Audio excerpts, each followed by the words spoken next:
Você está no podcast Ori e Psique, Mitologia Africana e Yorubá em Análise, com Carla Jacques. Me conta, mãe, o que o mito Joiá tem a nos ensinar sobre empoderamento feminino? Que pergunta maravilhosa! Oiá em Assã é exatamente a imagem arquetípica do empoderamento feminino. Nos Itãs, ou mitos, eles nos mostram, né, vários deles são diversos. A Oiá é aquela mulher que que vai para a guerra, e que vai para a guerra com os homens. Então, ela é uma Iabá, uma mãe, né, uma Iabá, uma mulher, ela é uma orixá feminino, em alguns Itãs ela é mãe. Ela é mãe de 9 filhos. Uau, não é pouca coisa. E ela é uma mulher que vai para a guerra com os homens. Então, pensem nisso. Ela trabalha com os homens. Ela é uma mulher no mundo do trabalho. Exatamente. Pioneira, abrindo os caminhos. Exatamente. Para as outras mulheres. Exatamente. E então, nessa questão de ir para a guerra, em muitas histórias ela vai à frente, em muitos momentos ela ia à frente dos homens com seus ventos, tá? Tempestades, ventania, ela vai abrindo os caminhos. Por quê? Porque é uma orixá, né, ou uma divindade, essa imagem, essa figura nos fala de movimento, de mudança, de transformação. Esses ventos com os quais ela interage, ela rege esses ventos, eles fazem com que os caminhos se abram. Eles tiram sujeira do lugar, eles tiram o que está incomodando. Sabe aquele velho que tem que sair? Você está com algo velho que você tem que renovar.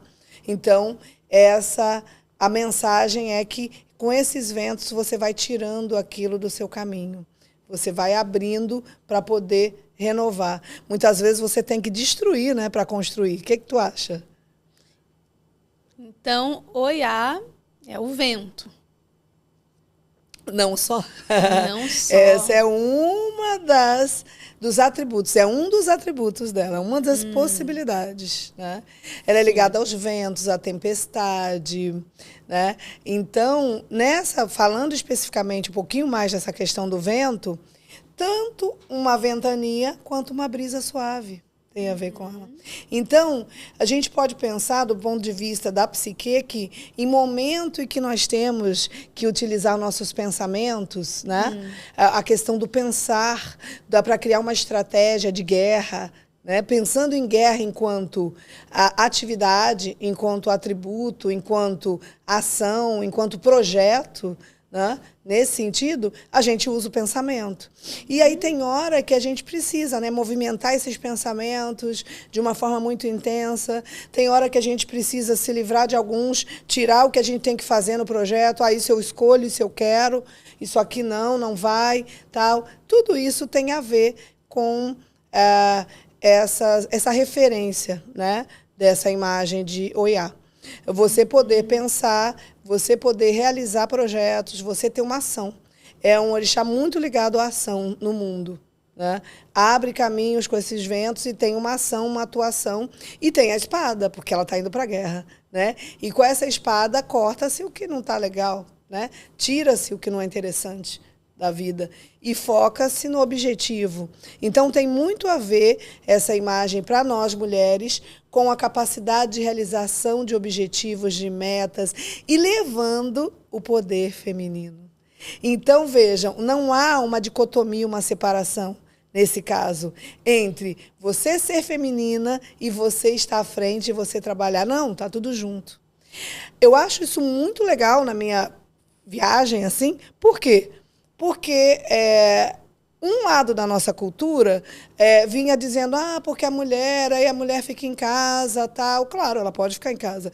Aí a mulher não podia ir para o mundo do trabalho, tal. Mas que mulher? Havia mulheres que já estavam sempre no mundo do trabalho. As mulheres negras já estavam. Exatamente, né? E aí, de que mulher estamos falando? De que lugar de fala? Né?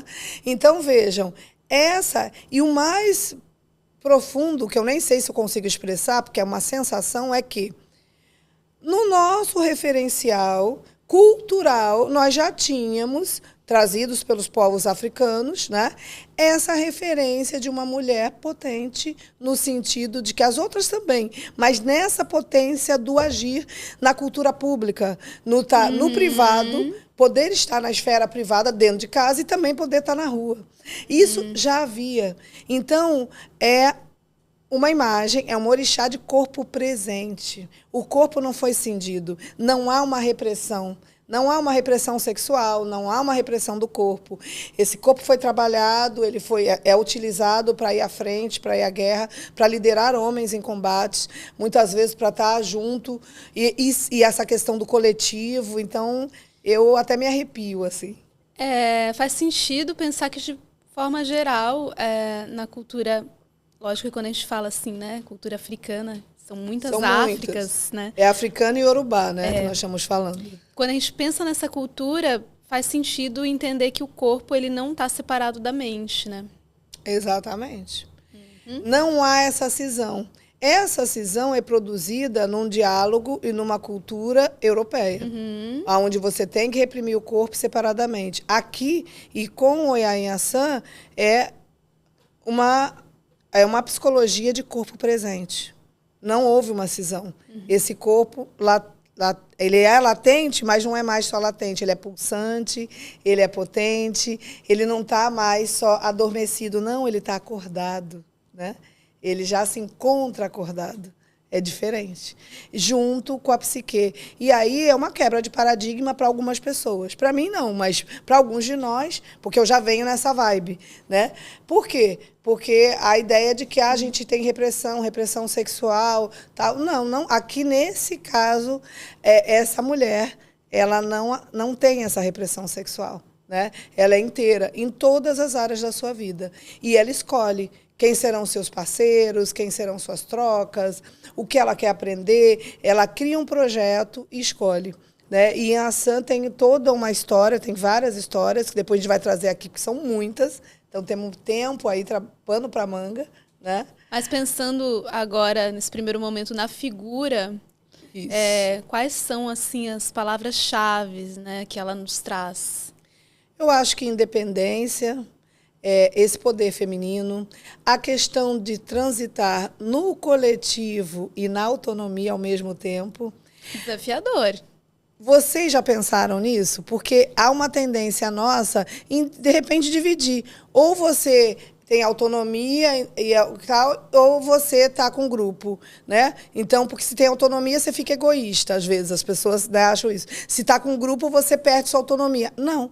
Na referência dessa imagem, e que faz parte da nossa cultura brasileira, nós temos essa potência, né, de sermos, ao mesmo tempo, mulheres, né, homens também, pessoas autônomas, independentes e, ao mesmo tempo, pessoas que pensem no coletivo.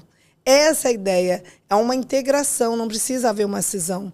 E isso é um chamado, inclusive, para nós, né, para movimentos sociais, no sentido de ajudar as pessoas, grupos, da gente ter uma sociedade mais agregadora, né? Porque nessa imagem, quando ela ia para a guerra, ao mesmo tempo que ela ia na frente, ela lutava com as pessoas, geralmente homens, no coletivo. Ela os considerava, estava junto, então havia esse pensar no grupo. Então, os mitos de Oiá, eles vão nos ensinar também sobre coletividade? Com certeza. Empoderamento e coletividade. Com certeza. Juntos. Exatamente. É uma jornada dupla. É isso? E aí contradiz um pensamento cartesiano, que às vezes a gente tem de botar cada coisa numa caixinha. Não, o pensamento é cíclico e em espiral. As coisas estão juntas, né? E aí, você acompanha isso? Quiser mandar pergunta, você que está aí, e comentários, como é que é isso na sua vida? Eu quero saber se quem está ouvindo tem mais a parte privada ou mais a parte pública desenvolvida na vida, assim. Né?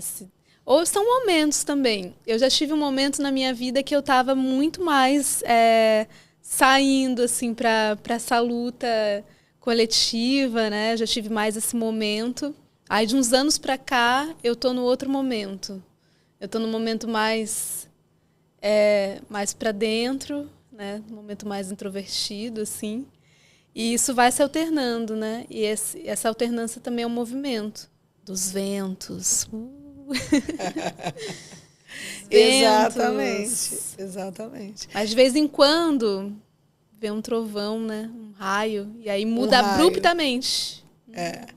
Porque aí, no caso, o trovão é associado a outro orixá, que depois vamos falar, Xangô. Sim. O raio, raio, sim, em ação. Exatamente. Estamos. E aí o raio, quando vem, porque ela nesse vento solta esse raio, às vezes esse raio tem que vir para destruir mesmo. Às vezes você está preso numa zona de conforto que é desconfortável, né? Não é, gente? Sempre desconfortável. Às vezes você está achando, e você está lá sofrendo, você não está feliz. E aí, às vezes, tem que ter um raio, um corte abrupto para você sair. E, às vezes, de uma dor sai algo positivo também. Né? Aí, assim, de uma crise, de uma situação difícil, aí me lembrei dos meus livros, né? Que o Poder dos Conflitos. 1 e 2. Onde eu falo disso. Eles estão disponíveis aí, né? Dá para você acessar na internet e tal. E se quiser, depois pergunta. Mas voltando, eu citei a questão dos livros, por quê? Pela questão da crise. Às vezes um raio vem e rompe para a gente mudar. Então, às vezes, tem que ter alguma coisa que nos tire do chão mesmo, né? Que rompa com aquilo. E esse orixá também é ligado a essa questão, né? Essa imagem, essa mulher, dessa destruição para criar algo novo também. Né? Nesse sentido, a guerra também. Né? Pensando no sentido simbólico, no sentido, né, desta guerra, nessa imagem, né, para conquistar, para construir. Então, ela fala muito para a gente dessa mulher que trabalha, de nós, né? Mulher que saímos todo dia para trabalhar. Você que está aí, sai, seus filhos ficam com uma outra pessoa muitas vezes, aí você vai, corre atrás, se organiza, ou corre na frente, né, não atrás, para trazer suas coisas, para, né, conquistar seu dia a dia, e ao mesmo tempo você dá atenção, dá tempo de qualidade para essa criança, né? Então, que psique é essa, né? É uma psique, sim, que consegue integrar dois polos, a sua mesmo. E reconhecer isso, reconhecer essa imagem em você, mulher, né? Pensando agora nas mulheres, homens também, mas vamos falar das mulheres no mundo do trabalho nesse momento. Reconhecer isso é muito potente. Reconhecer que não é uma dor, uma tristeza, que você sai, que você corre atrás, corre na frente, como eu já falei, e que ao mesmo tempo você dá atenção. Às vezes é difícil? É mesmo. Né? Tem hora que você baixa, e a Sam também fala disso, momentos de baixa, momentos de reclusão, de pensar, de ponderar, mas você respira, vê o que precisa mudar, o que pode ser, olha para o seu coletivo, se você tem uma rede de apoio, melhor ainda, né? E aí segue em frente, mas eu acho que o grande lance, a grande questão é aprender com isso e você ter esse alto valor como mulher. Ver que o poder feminino, ele é, assim, riquíssimo. Que você ir se arrumar, passar seu batom, para quem gosta de batom, tal, e ir para essa guerra, né, no sentido, para ir para o seu projeto, né, levando o seu jeito feminino de ser, nossa, isso é lindo. Né? Isso é a imagem da deusa Oiá nas suas ações, né? Exatamente. Porque ela não deixava o autocuidado também. O autocuidado estava ali. Né? Ao mesmo tempo que ela se desafiava. Então, né? Parece difícil. E é muito mais. Mas, olha só, quando a gente começa a conhecer mais, né, essas histórias e tudo isso, e ver que, por exemplo, no âmbito das mulheres negras que sempre estiveram no mundo do trabalho, nós tivemos, mesmo no período em que as pessoas, né, foram escravizadas, infelizmente, nós tínhamos mulheres que trabalhavam com quitutes, né, por exemplo, no comércio, e depois que os movimentos sociais conseguiram. E aí eu não vou entrar porque é um contexto todo sócio-histórico que a gente sabe disso, né? Houve uma pressão mundial, a questão do modo de produção, do capitalismo, etc. E não é o caso, que levou à abolição da escravatura. São múltiplos fatores, né? Mundiais, inclusive. E aí, quando isso acontece, né?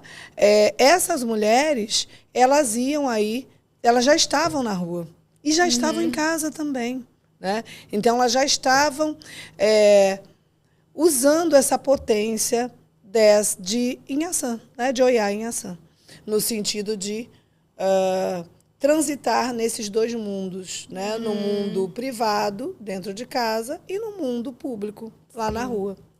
Não é?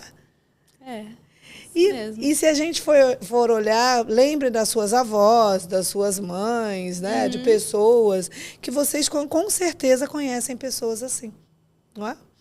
Que estavam sempre transitando, seja no âmbito de repente costurar em casa, né? Eu lembrando aqui da minha mãe, por exemplo, depois que casou, ela não trabalhou mais assim no sentido de empresa, ela trabalhava em empresa, mas como era modista, ela costurava em casa. Aquilo era uma potência, né? No sentido de que mulheres iam lá, eu sentava e dialogava com essas mulheres, porque eu sou meio assim, dá para ver, né? Vou falando. E aí conversava. Já atendia, já, desde criança. Era muito louco que hoje, pensando, gente, elas me contavam de tudo, cara. Né? Tudo. Eu sabia de relacionamentos, não sei o quê. Eu falava, gente, mas eu era criança, né? E aí, às vezes, eu dava lá minha opiniãozinha, meu sei lá o quê. Você dava conselho nessa época? Na época era conselho, né? Porque eu não era psicóloga. Né? Psicólogo não dá conselho. Aí eu dava um conselho e tal. E sabia de histórias bonitas e histórias tristes também.